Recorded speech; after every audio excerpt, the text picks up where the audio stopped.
பேசும்போதெல்லாம் உட்காந்து பார்த்து சிரிச்சுட்டு தானே இருந்தீங்க. அப்ப என்ன பண்ணீங்க? எல்லாரும் உட்காந்து சிரிச்சுட்டு தானே இருந்தீங்க. ஒரு வாட்டி என்னை கூப்பிடும்போது எனக்கு ஒரு சின்ன குற்ற உணர்ச்சி இருந்துகிட்டே இருந்துச்சு. என்னடா இவர் கூப்பிடுறாரு, ஆனா நம்ம நினைச்ச தளத்தை தேட்டரிக்கெல்லாம் அந்த படம் தொடலையே அப்படின்னு சொல்லி எனக்கு ஒரு உறுத்திக்கிட்டே இருந்துச்சு.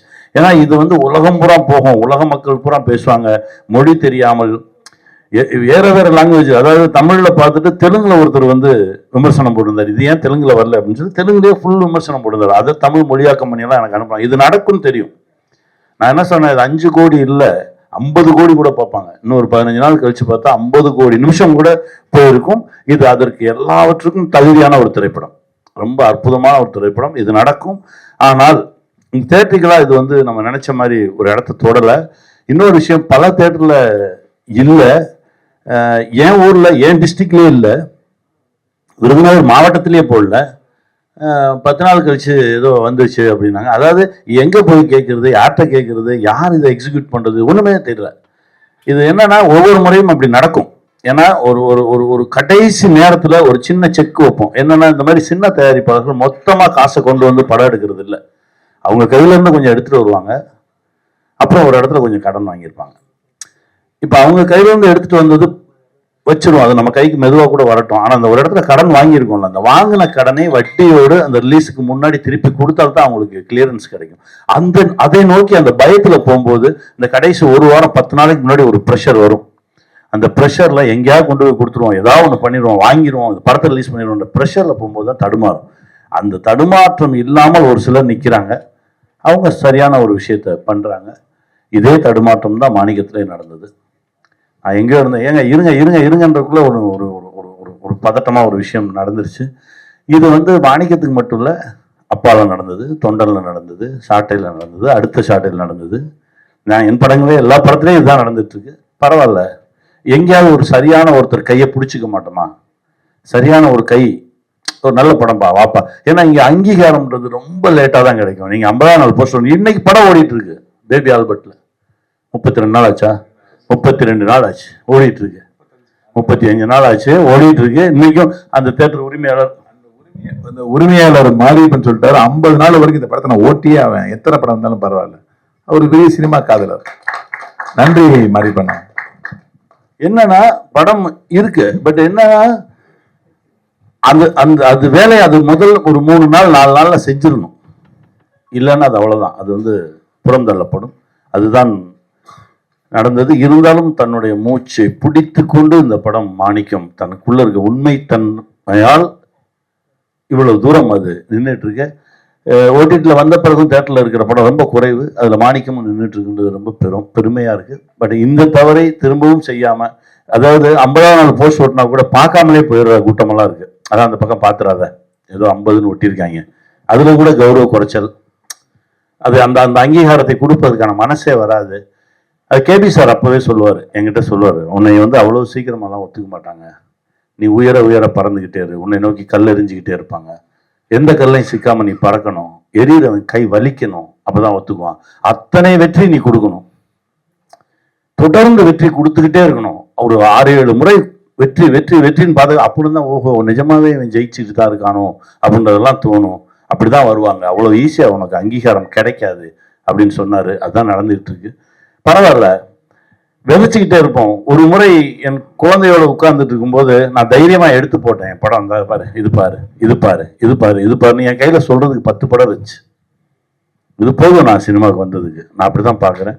ஆனால் என் நண்பா ஒவ்வொரு முறையும் பேசும்போதும் அந்த தன்னம்பிக்கையின் உச்சத்துல பேசுவாரு, விடவே மாட்டாரு. அவர் விடவே இல்லை. இந்த நொடி வரைக்கும் மாணிக்கத்தை புடிச்சு அப்படியே நிக்கிறாரு. அவர் ஆசைப்பட்டதை தாண்டின ஒரு வெற்றி அவருக்கு கிடைக்கும் நான் நம்பினேன். கண்டிப்பா கிடைக்கும், தெலுங்குல கிடைக்கும், அடுத்த மொழி வேற வேற மொழிகள்ல எடுக்கிறதுக்கான பேச்சுவார்த்தை நடந்துகிட்டு இருக்கு. அங்கேயாவது ஒரு நியாயமான சக்தி இருந்து இந்த படத்தை ரொம்ப நியாயமா எடுத்துட்டு போய் அங்க ஒரு மாணிக்கம் கிடைக்க மாட்டாரா, அங்க ஒரு மாணிக்கம் இருக்க மாட்டாரான்ற ஒரு ஏக்கத்துலதான் அந்த பயணம் ஆரம்பிச்சிருக்கு. அது நடக்கும் நம்புறோம். சார் சார் சார் சந்திரவேணி சார், இது ரிலீஸ் வந்து யாரோ ஒரு ஆள்கிட்ட சிக்கிட்டு இருக்குன்னு நினைக்கிறீங்களா? ஒரு ஆள்கிட்ட சிக்கல, அது ஒரு பெரிய கூட்டமாவே இருக்கு. ஒரு ஆள்கிட்ட சிக்கல, அது ஒரு பெரிய கூட்டமாக இருக்கு. நமக்கு தெரிய மாட்டேங்குது. என்னன்னா நம்ம வியாபாரி இல்லைல்ல, அது வேற ஒரு உலகமா இருக்கு. இது நம்ம நான் வந்து என்னன்னா, இந்த இவர் கூட நிறைய பேசுவாரு. இந்த இங்க பார்த்தேன், அவரை பார்த்தேன், இவரை பார்த்தேன். எனக்கு யாரையுமே எனக்கு தெரியாது. நம்ம வேலை பார்க்க தெரியும், எடுக்கிறது. அதனாலதான் படம் எடுக்கிறதே நிறுத்தணும். ஏன்னா நல்லா எடுக்கிறோம், நல்லா உழைக்கிறோம், உழைச்சிட்டு கடைசி எங்கேயோ தூக்கி கொடுத்துட்டு அது நம்ம கையிலே இல்லை, நம்ம கண்ட்ரோல்லே இல்லை. ரிலீஸுக்கு முந்தின நாள் வரைக்கும் ஒரு படம் தயாரிப்பாளர் கண்ட்ரோல்லே, இயக்குனர் கண்ட்ரோல்ல இருக்கும்.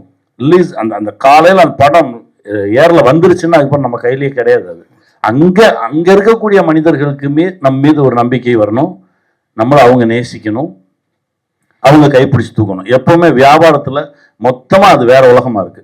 அதை நோக்கி தான் இப்போ பார்த்துட்டு இருக்கோம். அதுல ஒரு நல்ல ஒரு ஆத்மா, நம்மளை நேசிக்கிற ஒரு ஆத்மா, சினிமாவை நேசிக்கிற ஒரு ஆத்மா கிடைக்காதான்னு பார்த்துட்டு சார். மக்களே ஒரு சின்ன படங்கள்லாம் ஓடிடியில் பார்க்கலான்னு ஒரு அதெல்லாம் வந்திருக்கா சார்? அதெல்லாம் இல்லை. மக்கள் சந்தோஷமா பார்ப்பாங்க. நல்ல படைப்பு கிடைச்சா அவங்க ஓடிடி தியேட்டர் அப்படின்லாம் யோசிக்கவே மாட்டாங்க. மக்கள் கொண்டாடுவதற்கு தயாராக இருக்காங்க. அவங்க போய் நிற்கும்போது தியேட்டரில் படம் இருக்கணும்ல. ஒன்றும் இல்லை, அப்பா திரைப்படம் வந்து ரிலீஸ் ஆகி ஒரு வாரத்தில் கபாலி வருது. மொத்த தியேட்டர்லையும் தூக்குறாங்க. வெள்ளி சனி ஞாயிறு கபாலி திரைப்படம் ஓடுது. திங்கட்கிழமை அபிராமி தியேட்டரில் திரும்ப அப்பா போடுறாங்க. நான் உடனே ஃபோன் பண்ணி என்கிட்ட நிகில் சொன்னார், நீங்கள் ராமநாதன் சார்கிட்ட பேசுங்க அப்படின்னா. நான் உடனே ஃபோன் பண்ணி, ஐயா ரொம்ப நன்றி அப்படின்னு. எதுக்கு சொல்கிற? என் கவுண்டரில் வந்து எனக்கு அப்பா டிக்கெட் கொடுன்னு கேட்குறாங்க. எனக்கு குற்ற உணர்ச்சியாக இருந்துச்சு, அதனால் நான் படத்தை போட்டேன். திரும்ப அப்படியே ஆரம்பிச்சது. இது படம் செய்யும். படம் தன்னுடைய வீரியத்தை அது காட்டும். அதுதான் நடந்துட்டு இருக்கு. அந்த வீரியம் தான் இன்னைக்கு பேபி ஆல்பர்ட்ல யாருமே போய் நாங்கள் கேட்கல, சார் எங்கள் படத்தை போகணும். அது நடக்குது. சினிமாவை நேசிக்கிறவங்க ஒரு நல்ல படைப்பு நம்ம தேட்டரில் இருக்கட்டும். ஏன்னா எங்கெங்கயோ தேடி பார்த்துட்டு பார்க்காதவங்க வந்து பார்க்கட்டுமே அப்படின்னு சொல்லி அவங்க வச்சிருக்காங்க. உண்மையிலே அவங்களுக்கெல்லாம் வந்து இரு கரம் கூப்பி வணங்குறோம் எங்களுடைய டீம். ஆனா தொடர்ச்சியா வந்து எல்லாம் சொல்றாங்க, ஏதாவது ஒரு பிரச்சனை டைரக்டர் யூனியன் போன்றாங்க, டைரக்டர் யூனியன் போனா ப்ரொடியூசர் கவுன்சில் போன்றாங்க, ப்ரொடியூசர் கவுன்சில் போனா தேட்டர் யூனியன் போகணும்னு சொல்றாங்க. ஆனா எங்கேயுமே யாருக்குமே தீர்வு கிடைக்க மாட்டேங்குது. அது ஏதாவது சொல்யூஷன் கிடைக்குமா? ஏன்னா அண்ணன் இப்போ சவுந்தர் சொன்னாரு 2026 தான் சொல்யூஷன் கிடைக்கும்னாரு. இல்ல அது நான் உங்ககிட்ட கேட்கிறேன், நீங்களே சொல்லுங்க. ஒருவேளை ஆட்சி மாற்றம் வந்தாதான் இது நடக்குமா? உங்க கேள்விக்கு முன்னாடி இப்ப ஒரு சின்ன பதில் சொல்ல வேண்டியிருக்கு. ஏன்னா அண்ணன் நாங்கெல்லாம் என்ன நினைச்சுக்கோம், தெலுங்குல அந்த படம் இப்ப வந்து பண்ணிட்டு இருக்கோம், ஒர்க் பண்ணிட்டு இருக்கோம். கான்பிடண்டா அங்க பல கோடிகள் சம்பாதிக்கும் நான் ஒரு வேலை செஞ்சுட்டு இருக்கோம், நம்பிக்கை. ஏன்னா அங்க எங்களுக்கு கிட்டத்தட்ட 220 தேட்டர் கிடைச்சிருச்சு. அங்க ஒரு சிஸ்டம் வச்சிருக்கிறாங்க. என்னன்னா பெரிய படம் வரப்ப சின்ன படங்கள் வராது, சின்ன படம் வரப்ப பெரிய படம் வச்சிருக்கிறாங்க. அந்த பிரச்சனை அங்க வந்து கிடையாது. இங்க இருக்க பிரச்சனை கிடையாது.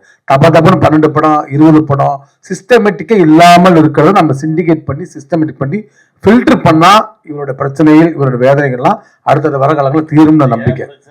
நம்ம பிரச்சனை அது சொன்ன இல்ல அப்பான்னு சொன்னீங்களா உங்க லைஃப்ல தொடர்ந்து நடக்குது, அதுக்கு சொல்றேன். அப்பா சாட்டின்னு சொன்னீங்களா, அதுக்காக சொல்றேன்.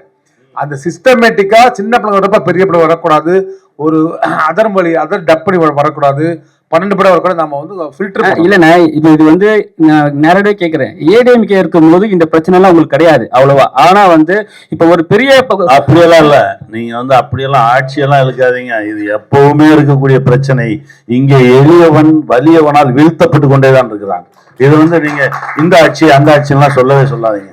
இங்க வலியவனுக்கு தான் இங்க வந்து பலமே தவிர எளியவன் நான் நல்லவன் மாணிக்கம் மாதிரி ஒருத்தன் நான் மாணிக்கம் ஒரு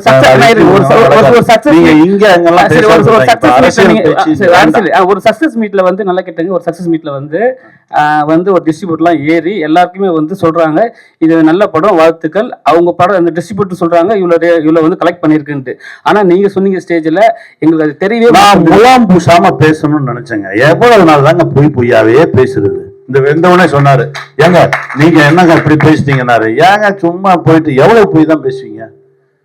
பேர் கிடைத்தது, பெருமை கிடைத்தது. இதை விட பெருமை யாருக்குமே கிடைக்காது. ஒரு பெரிய படம், ஒரு சூப்பர் ஸ்டார் நடிக்க வேண்டிய பெரிய படத்துக்கு எவ்வளவு பவர்ஃபுல்லான பேக்கிங் ஓடிடியில் கிடைச்சதோ அவ்வளவு கிடைச்சிருக்கு. அவ்வளவு சந்தோஷம் தான்.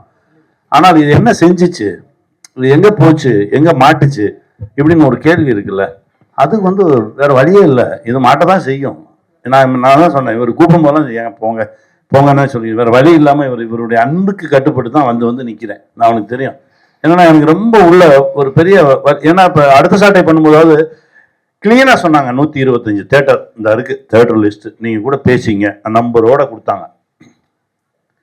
அந்த படமும் காசு தான் எனக்கு, பட் பரவாயில்ல. அந்த தேட்டர் நம்பரோட இருந்துச்சு. நான் பேசினேன், என் காலையில் வந்துச்சானே படம், மழைண்ணே பயங்கர மழை, நம்ம ஏரியாலே பெரிய மழை, நம்ம தஞ்சாவூர் டிஸ்ட்ரிக்ட்லலாம் பெரிய மழை, ஒன்றும் பண்ண முடியல, ஃபர்ஸ்ட் டே யாருமே வரல, பரவாயில்லண்ணே அப்படின்னாவது இருந்துச்சுல.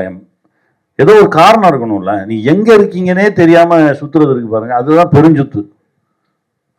மாணிக்கத்துக்கு முலாம் பூச முடியாதுண்ணே.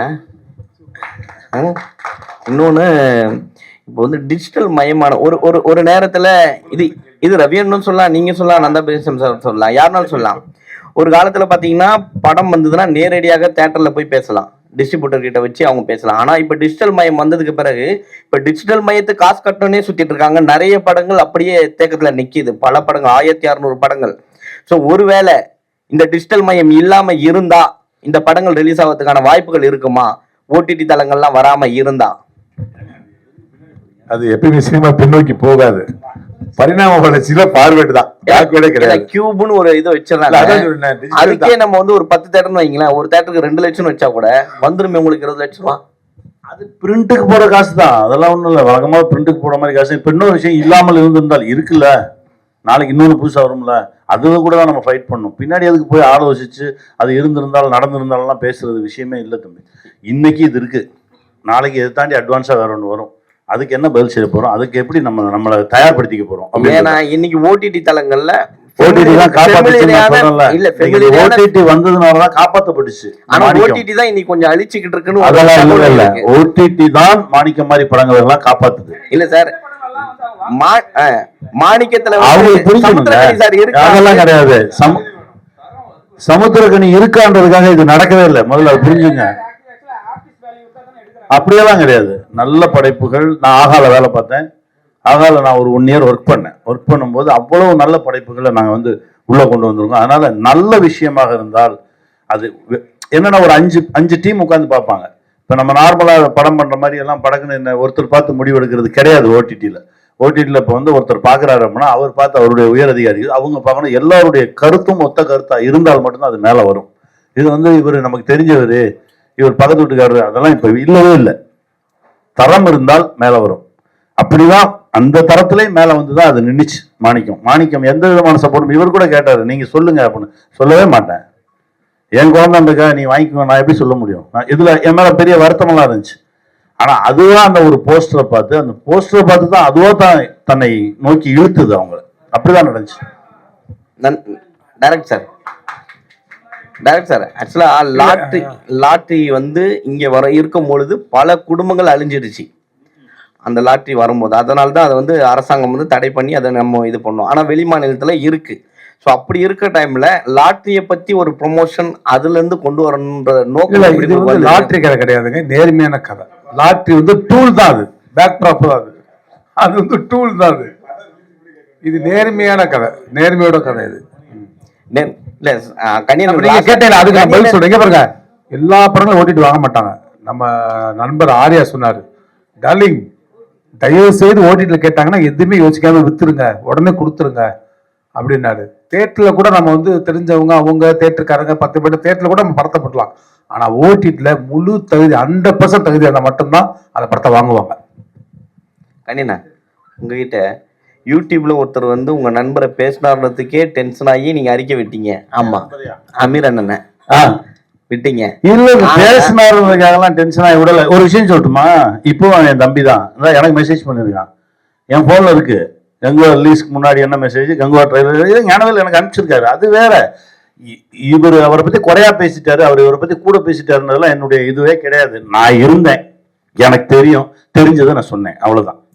இதுல ஒண்ணுமே இல்ல. இப்ப அதே தான் கேக்குறேன்.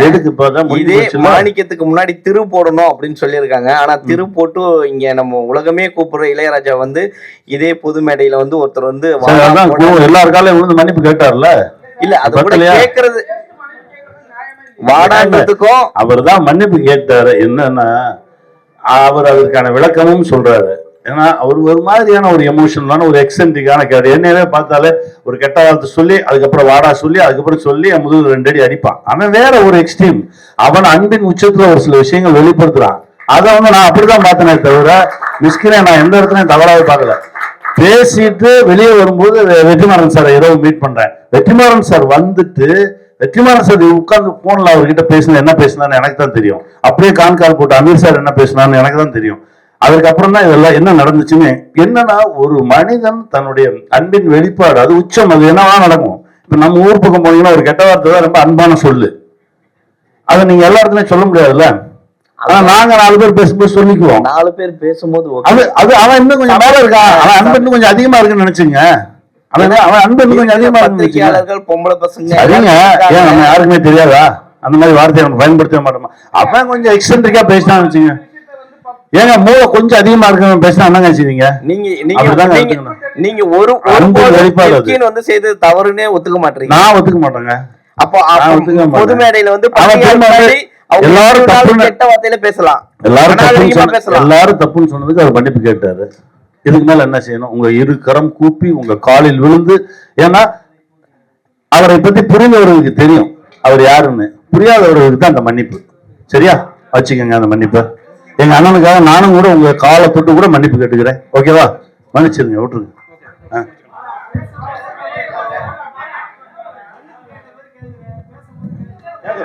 பேசும்போதெல்லாம் உட்காந்து பார்த்து சிரிச்சுட்டு தானே இருந்தீங்க. அப்ப என்ன பண்ணீங்க?